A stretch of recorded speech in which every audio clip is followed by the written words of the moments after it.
வணக்கம். தற்போது திமுக சார்பில் ஒரு முக்கிய ஆர்ப்பாட்டம் அறிவிக்கப்பட்டிருக்கிறது. அதாவது 100 நாள் வேலைவாய்ப்பு திட்டத்திற்கு எதிராக கொண்டு வரப்பட்டிருக்கக்கூடிய சட்டம் என்று இந்த புதிதாக கொண்டு வரப்படக்கூடிய அந்த சட்ட திருத்தத்தை திமுக தொடர்ந்து விமர்சனம் செய்து வரக்கூடிய நிலையில் தொடர்ந்து சென்னை தலைநகர் சென்னையிலும் பல்வேறு இடங்களிலும் போராட்டத்தை அறிவித்திருக்கின்றது. குறிப்பாக மதச்சார்பற்ற முற்போக்கு கூட்டணிகள் சார்பிலே மாபெரும் கண்டன ஆர்ப்பாட்டம் நடைபெறும் என்று தெரிவிக்கப்பட்டிருக்கிறது.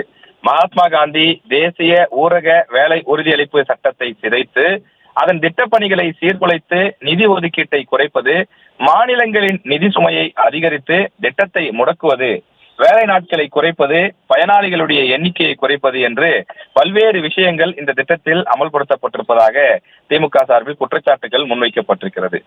கிராமங்கள் தான் நம் நாட்டின் முதுகெலும்பு என்ற அண்ணல் காந்தியடிகளின் பெயரை நீக்குவது, இந்தியை திணிப்பது என சட்டத்தை திருத்தியும் 100 நாள் வேலையே இனி இல்லாமல் செய்து கிராம மக்களுடைய வாழ்வாதாரத்தில் அடிக்க துடிக்கக்கூடிய மத்திய பாஜக அரசினுடைய நாசகார சதி செயலை ஒழிக்கக்கூடிய ஒரு விஷயமாக இந்த ஆர்ப்பாட்டம் நடத்தப்படும் என்று தெரிவிக்கப்பட்டிருக்கிறது. அதாவது வரக்கூடிய 24ஆம் தேதி புதன்கிழமை காலை 10 மணி அளவில் தலைநகர் சென்னையிலும் மாநிலத்தில் உள்ள அனைத்து ஒன்றியங்களிலும், அதாவது திமுக ஒன்றியங்களிலும் 100 நாள் வேலைவாய்ப்பினை பயன்பெறுவோரை திரட்டி மாபெரும் கண்டன ஆர்ப்பாட்டம் நடத்தப்படும் என்று திமுக சார்பில் தெரிவிக்கப்பட்டுள்ளது.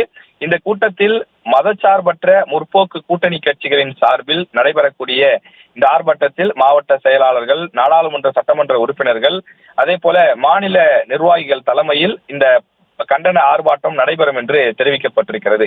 இந்த போராட்டத்தினுடைய நோக்கம் என்பது 100 நாள் வேலைவாய்ப்பு திட்டம் ஏற்கனவே எப்படி அமலில் இருக்கிறதோ அதே போல செயல்படுத்த வேண்டும், நாட்களையும் குறைக்கக்கூடாது, மாநிலங்கள் மீது நிதி சுமையை ஏற்றக்கூடாது, மத்திய அரசே 100 விழுக்காடு நிதியை கொடுக்க வேண்டும், முக்கியமாக இந்த திட்டத்தின் பெயரில் இருக்கக்கூடிய மகாத்மா காந்தியடிகளுடைய பெயரை நீக்கக்கூடாது, இந்தியை திணிக்கக்கூடாது